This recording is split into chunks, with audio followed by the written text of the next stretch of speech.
Hi peeps, dit is Jenny van Disrupt Tutoring. En soos altyd, is dit 'n plesier om by julle aan te sluit. Vandag gaan ons verder met die bespreking oor die verlede tyd. We continue our discussion on the past tense. Daar is sekere werkwoorde in Afrikaans wat twee dele het. There are many verbs in Afrikaans that have two parts to them. Sometimes those two parts can come apart and be separated, and sometimes they can't. If the two pieces can be separated in the present tense, we call that verb a Skeibare werkwoord, a separable verb. For example, let's think of a verb that we know, oopmaak, which means to open. You don't say, ek oopmaak die deur. You separate the two pieces and you say, ek maak die deur oop. Dis 'n Skeibare werkwoord. It's a separable verb. But then let's take another verb, like voltooi. It also has two pieces, voltooi, but we don't separate those two pieces. We say, ek voltooi die werk. You don't say, ek tooi die werk vol. So those are inseparable, onskeibare werkwoorde. Now the rule in the past tense for these kind of verbs is the following.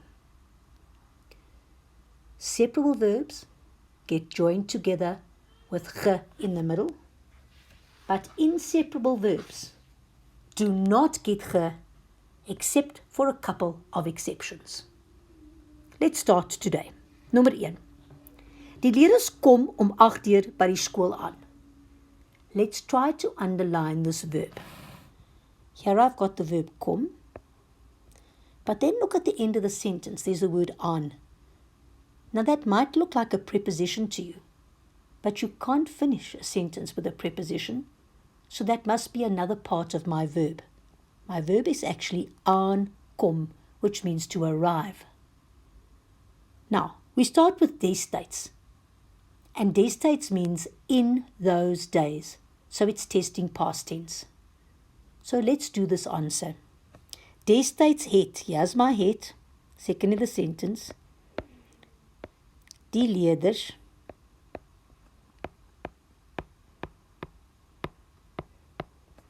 om 8:00 by die skool. Now we've got our other verb going to the end, but it's got two pieces and it needs to get a ge. So the ge is going to come in the middle of the two pieces in the correct order. Answer, aangekom. So we have het, second in the sentence. We have the other verb at the end of the sentence, where the two pieces are joined together with ge in the middle. Destyds het die leerders om 8:00 by die skool aangekom. In the past tense, a separable verb is one word with ge in the middle. Nommer 2. Piet voltooi die werk eerste. My werkwoord is voltooi, my verb is second, voltooi. It has two pieces, voltooi, but you can see the pieces can't be separated because they haven't been separated. So, rule in the past tense? No ge.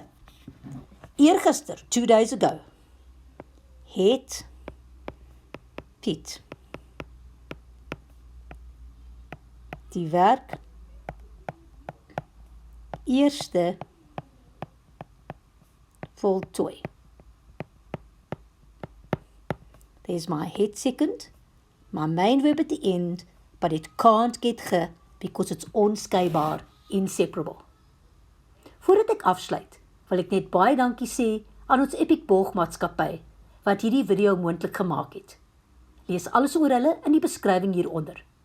Onthou om ons webtuiste te besoek vir meer van hierdie Epic studieklas video's. As jy nie die antwoord op jou vraag kan vind nie, stuur vir ons die vraag en ons sal antwoord met 'n persoonlike video net vir jou. Tot volgende keer.